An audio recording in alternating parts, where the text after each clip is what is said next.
Hey, how's it going out there today, everybody? Hope everybody's having a great day. My day is over. It's Sunday night when I'm recording this. Had a pretty good day today. Moved about 600 miles. Doing pretty good with this load. Getting like 8.5 miles a gallon right now. I'll do a video about that later. I'm kind of behind schedule. I slept in this morning. You know how it is when you first come off that vacation time. Like, hate coming back to work, but I mean, you know, you got to do it sometimes. But this video is about trucking during COVID-19 and all the YouTube truckers that I've been watching, and man, oh man, what a crap show is going on YouTube right now. You know, a couple of them I watch that I have, you know, more respect for. You know, they're running their business. They're making moves they got to make. You know, my suggestion to anyone in business is always get your costs down. I mean, that's a great business tactic. I don't care what business you're in. Get your costs down. Realize what your time is worth and stick to it. Don't work for less than what you think you're worth. And if you can't make that work in trucking, go find something else that will make it for you. You know, I've had some raw deals in trucking, and I try not to cry about them on YouTube. I try not to get on my soapbox and pout. You know, I would never say a man gouged me on YouTube. You'll never hear me say that. And by God, if he did, he better bought me a real nice steak dinner before he gouged me. I can't believe all these guys on YouTube. I'm getting price gouged. I'm getting price gouged. There's no such thing as price gouging in my world. You control what you work for. It sucks, but if the money's not there, the money's not there. You go do something else with your life.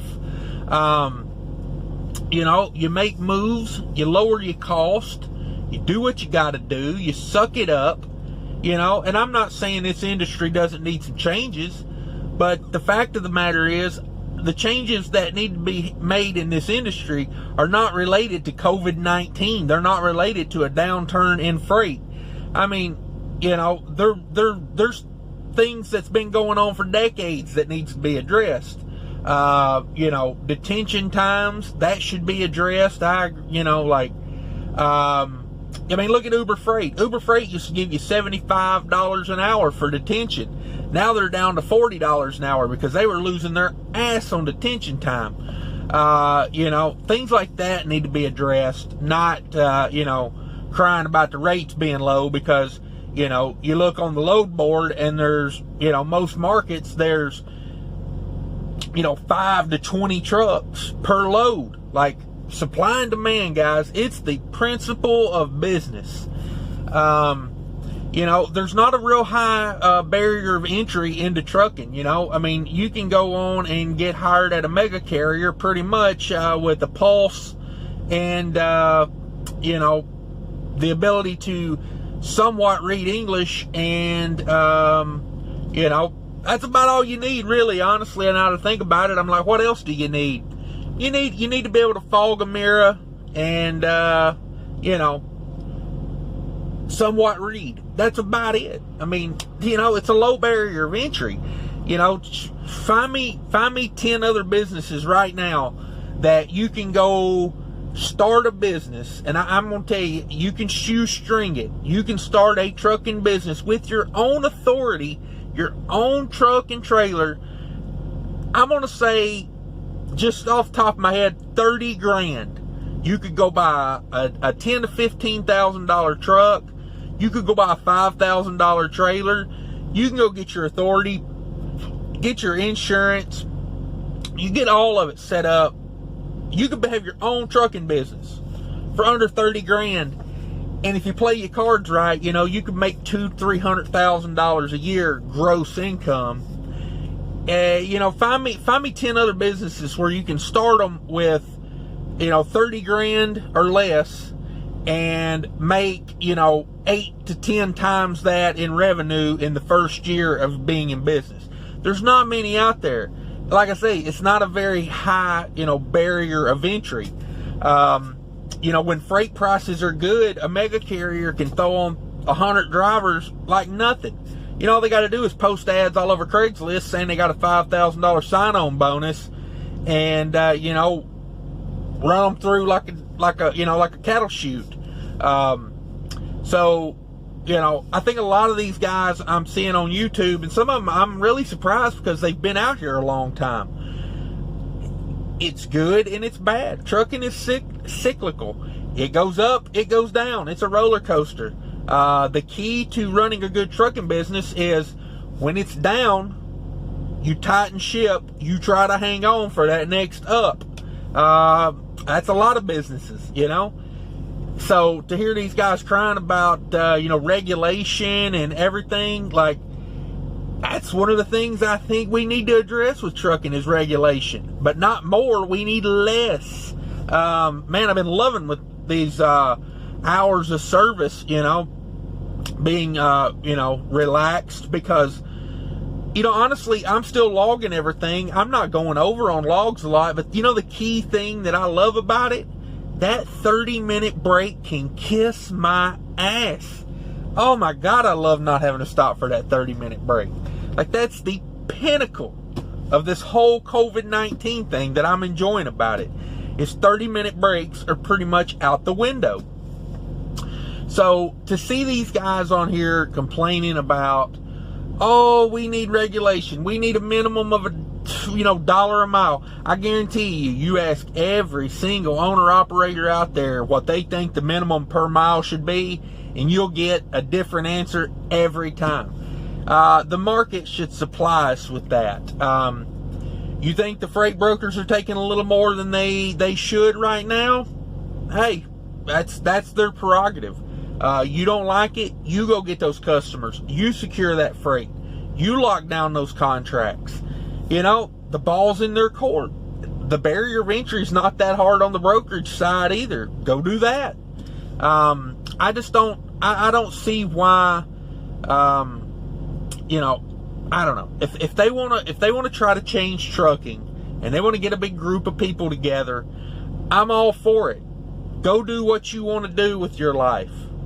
But I can tell you this, it's going to be like a hornet's nest. You think you're going to go in there and do one thing, and then the next thing you know, you're going to be running the other direction, wishing you hadn't messed with it. Just my take on it.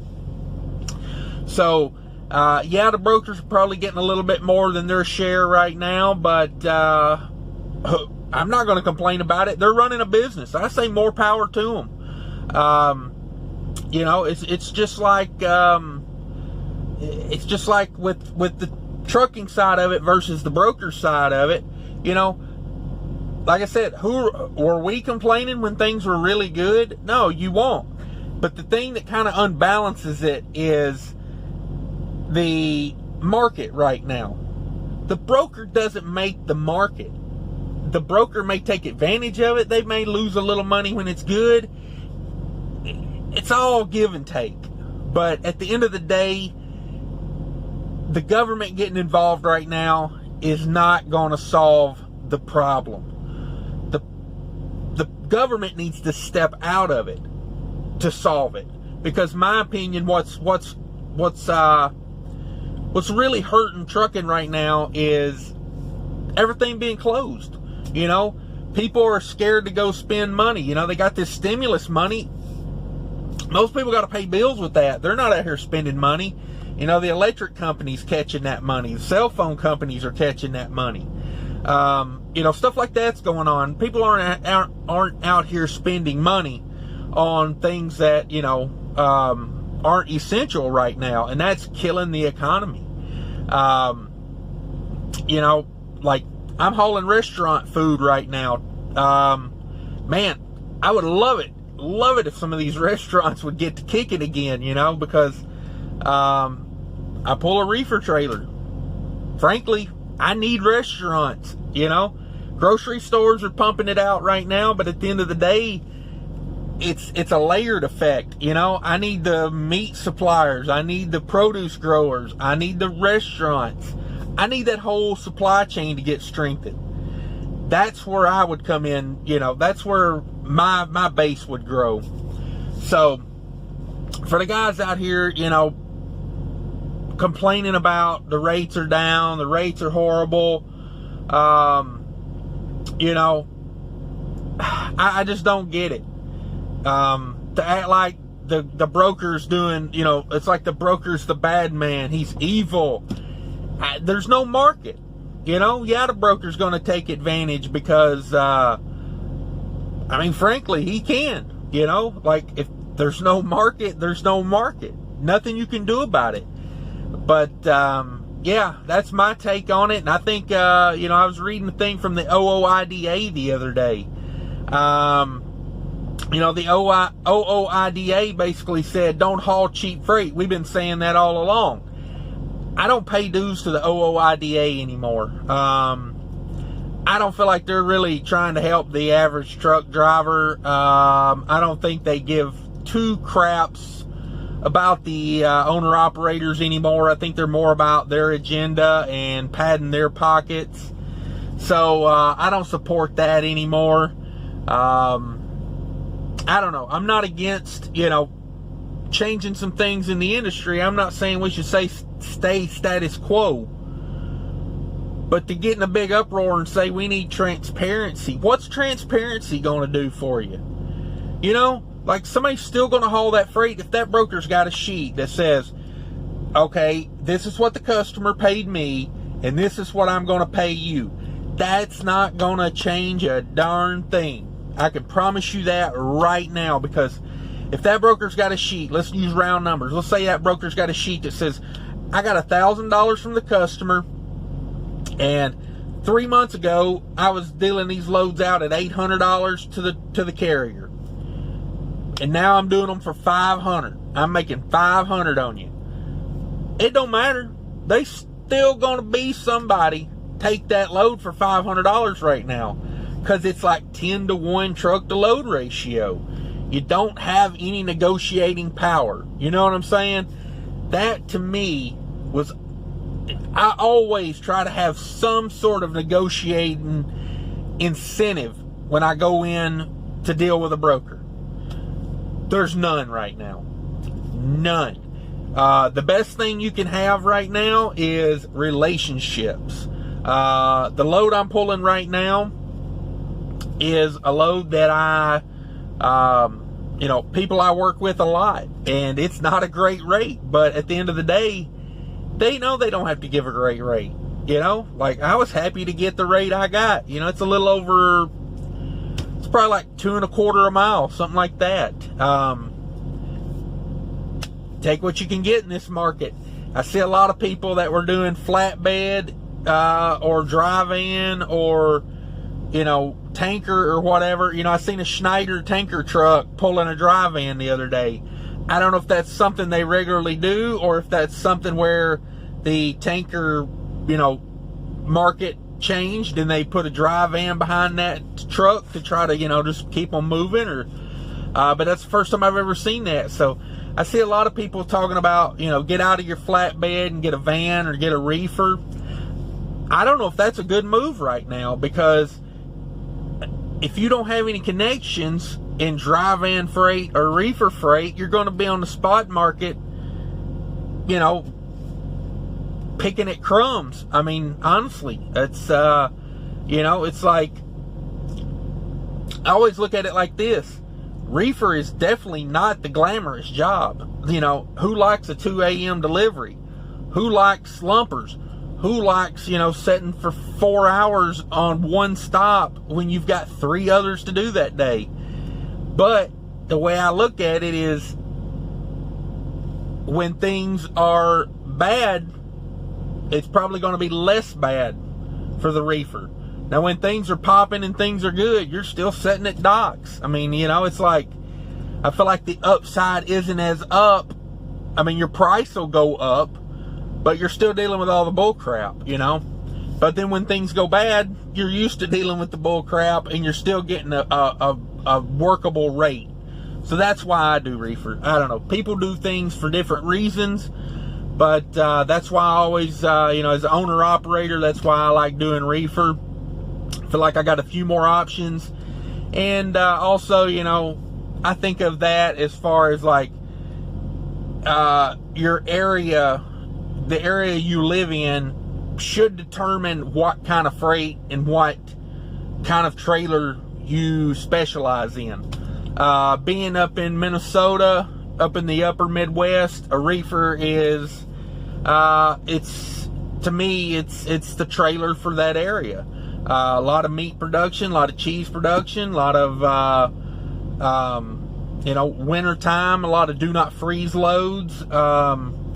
It's like that. It's like if you're in Texas, I don't know. It seems like when I'm in Texas, I see a lot more flatbeds and things like that. So who knows? But I'm just, that's just one little take on it. But yeah, anyway, back to the moral of the story, what I was going to make the video about. Sorry about that tangent there. Or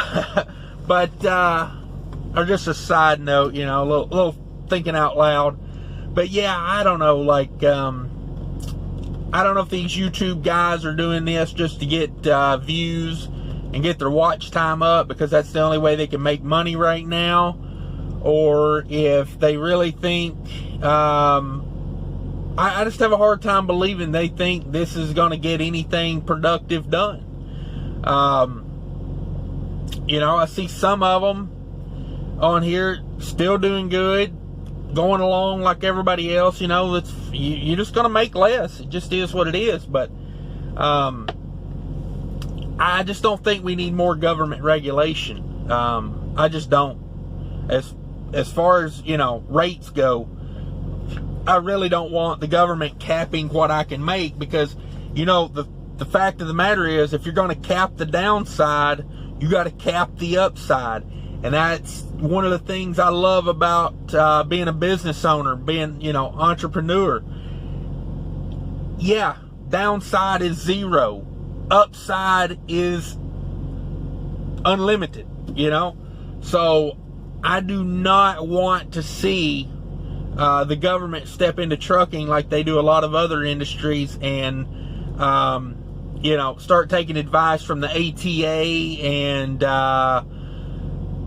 all these other, industry know-it-alls and that have all these inside hidden agendas. I don't want them taking advice from them. That's not what I want the government doing. But anyway, guys, I'm gonna hop off here. That's my take on it. Let's keep the government out of it. I see all these protests they did in Washington the other day and all that. Yeah, you got a bunch of people to sit around and honk their horns, but I read into it a little bit. I didn't do a lot of research, but they got no concise agenda. They're just out there honking their horns, we need help. And, Trump says, he's with the truckers all the way. What does any of that mean? Like, to me, it means nothing.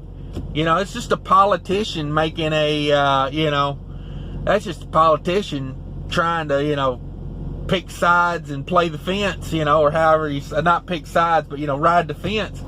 He's with truckers all the way, but they ain't gonna do shit because there ain't shit they can do. It just is what it is, guys. But anyway, I'm gonna hop off here. Take care of each other out there, guys. If you could, hit that subscribe, like, leave me comments. Hope I didn't step on too many toes with this video. Most of the people that watch my videos, from what I see in the comments, are pretty smart people. So yeah, I don't think I made too many people mad with this, but that's my take on it. Let me know what you think. Later.